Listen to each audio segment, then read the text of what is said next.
Hello friends, ഇന്ന് ഞാൻ നിങ്ങളുമായി ഷെയർ ചെയ്യുന്നത് ടൊറേനിയ അല്ലെങ്കിൽ കാക്കപ്പൂവ്. ഈ ഒരു പ്ലാന്റ് എല്ലാവർക്കും അറിയാം. ഇതെങ്ങനെ മനോഹരമായി സെറ്റ് ചെയ്യാം, വളരെ സിമ്പിളായിട്ട് ഇതെങ്ങനെ നടാം, നട്ട് പൂക്കളൊക്കെ എങ്ങനെയാണ് ഇതിൽ ഇത്രയും ഉണ്ടാകുന്നത് എന്നൊക്കെയാണ് കാണിച്ചു തരാൻ പോകുന്നത്. വളരെ സിമ്പിൾ മെത്തേഡാണ്. നമുക്കിത് ചിലപ്പോൾ നിലത്ത് നട്ടാലും നന്നായിട്ടിത് പൂക്കളൊക്കെ ആയി നന്നായിട്ട് വളർന്നു വരും. പക്ഷേ ഇത് പടർന്നായിരിക്കും വളരുന്നത്, ഒരു രസമില്ലാതെ നിൽക്കും.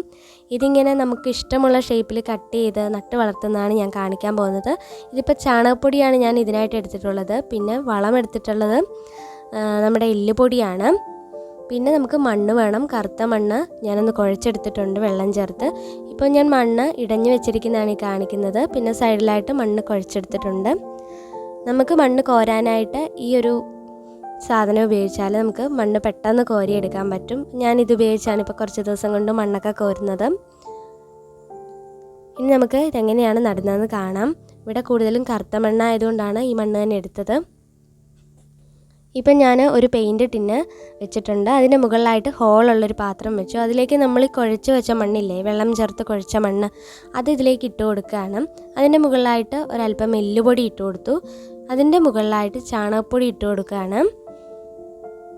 അതിൻ്റെ മുകളിൽ വീണ്ടും നമ്മൾ ഈ കുഴച്ച് വെച്ച മണ്ണ് ഇട്ട് കൊടുത്ത് ഫില്ല് ചെയ്യാം. അതിനുശേഷമാണ് നമ്മൾ ഇതിലേക്ക് പ്ലാന്റ് നട്ട് കൊടുക്കാൻ പോകുന്നത്. ഇനി ഇതൊന്ന് ലെവൽ ചെയ്ത് കൊടുക്കണം. അപ്പം ഞാൻ എന്താ ലെവൽ ചെയ്ത് കൊടുത്തിട്ടുണ്ട്. പിന്നെ നമ്മൾ അതിൻ്റെ മുകളിലേക്ക് ഇടഞ്ഞ മണ്ണ് ഒന്ന് ഇട്ട് കൊടുക്കുകയാണ്, ചെറുതായിട്ടൊന്ന് ഡ്രൈ ആവാൻ വേണ്ടിയിട്ട്. ഇപ്പം നമ്മളിങ്ങനെ മണ്ണ് കുഴച്ച് വെച്ചത് അതിലൊരു നനവ് എപ്പോഴും കാണും പ്ലാന്റ് വളരാനായിട്ട്. പ്ലാന്റിൻ്റെ മുകൾ ഭാഗം കട്ട് ചെയ്ത് കൊണ്ടുവന്നിട്ടുണ്ട്. ഇതിൻ്റെ തണ്ട് മതിയാവും. അത് ഇതേപോലെ നമ്മൾ മണ്ണിൽ ചെറിയ ഹോൾസ് ഉണ്ടാക്കിയിട്ട് നട്ട് കൊടുത്താൽ മതി. മണ്ണിൽ നല്ലൊരു നനവ് ഉള്ളതുകൊണ്ട് തന്നെ പ്ലാന്റ് വളരെ പെട്ടെന്ന് വേര് പിടിച്ച് കിട്ടുകയും പെട്ടെന്ന് പൂക്കളൊക്കെ ഉണ്ടാവുകയും ഒക്കെ ചെയ്യും. അത് കാരണമാണ് മണ്ണ് കുഴച്ച് വെച്ച് കൊടുത്തത്. പിന്നെ അതിലേക്ക് നമ്മൾ വളമായിട്ട് ചാണകപ്പൊടിയും അതുപോലെ എല്ലുപൊടിയും ഒക്കെ ചേർത്ത് കൊടുത്തിട്ടുണ്ട്.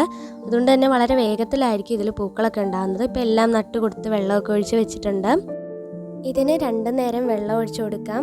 എല്ലുപൊടി നമ്മൾ നടുന്ന സമയത്ത് മാത്രം ഇട്ട് കൊടുത്താൽ മതി. പിന്നെ എല്ലാം നമ്മൾ ചാണകവെള്ളം ആണ് സ്പ്രേ ചെയ്ത് കൊടുക്കുന്നത്.